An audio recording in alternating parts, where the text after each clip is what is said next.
What? How? How? Oh god! I'm fucking done with this game. Hey guys, Bowie here, and this is episode 3 of our Arteezy series. Everyone knows that taking an early tier 1 tower allows you to farm more. The enemies now cannot TP to that tower to gank you, meaning that the rotations now require smokes or luck to find you. The offlaner is going to be a little more afraid, yet not everyone really puts an effort in getting that tower. You do need to pay attention to the minimap though to understand why Arteezy does what he does. See how he has vision of at least 3 heroes top, and now 4. Chrono was used in that fight, so Arteezy has a lot of good things going for him, especially when you add the fact that there is a siege creep there. Let's see how beautifully Arteezy not only gets the tower, but enables a lot of kills for his team as well. Shaker obviously has Echo, and Arteezy is a great morph player, but since Shaker is only level 6, he cannot solo kill Arteezy here, since he has 800 HP and a full stick, and because of that, Arteezy just tries to make sure that the entire creep wave doesn't get aggroed. He also keeps pressuring the Shaker, but there's an amazing play that might go unnoticed. You see Shaker glyphs the wave, and most low MMR players that were set in getting the tower will glyph back. But that brings a lot of attention, right? It screams, I want this tower, and that could increase how fast the response from Dire would come. Arthur just shows he has vision of some heroes mid, and as he pretends to go back, since there's no creeps for him to lifesteal anymore,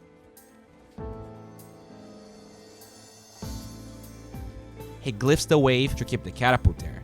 As that happens, he keeps zoning Shaker away, and here's the beauty of this play. Shaker cannot really close the gap on Arteezy to get Echo down, yet Arteezy goes on him anyways.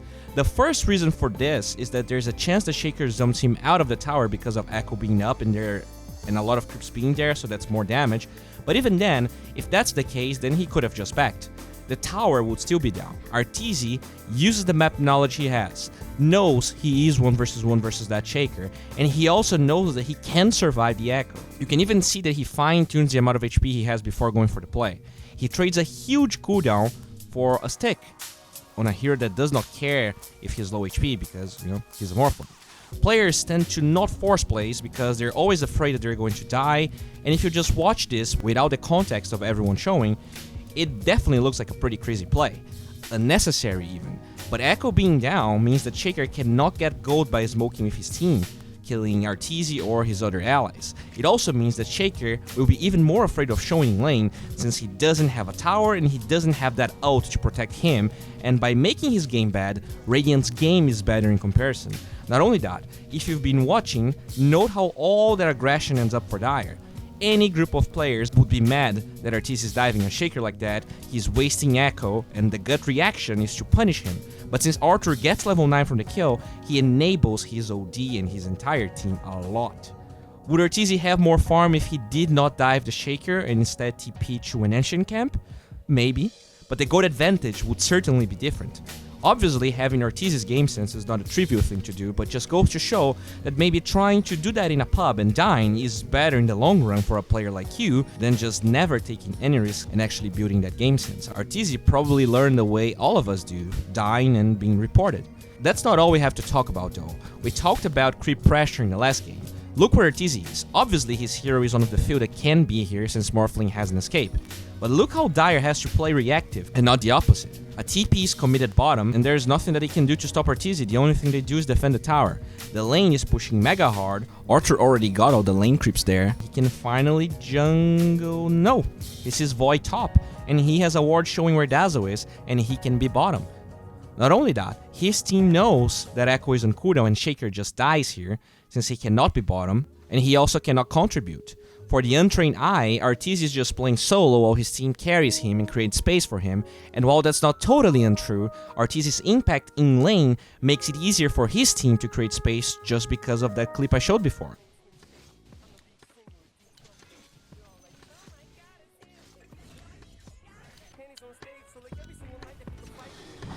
My team is insane. In less than a minute, Arteezy is once again forcing 2 TPs in that lane. So basically Arteezy forces lanes a lot and he forces plays that other players wouldn't feel as confident going for. Yes, but there's more to it. It's not only about going for the plays, but attempting them as fast as possible. Chrono was just used here, and this time Arteezy could get the tower, right?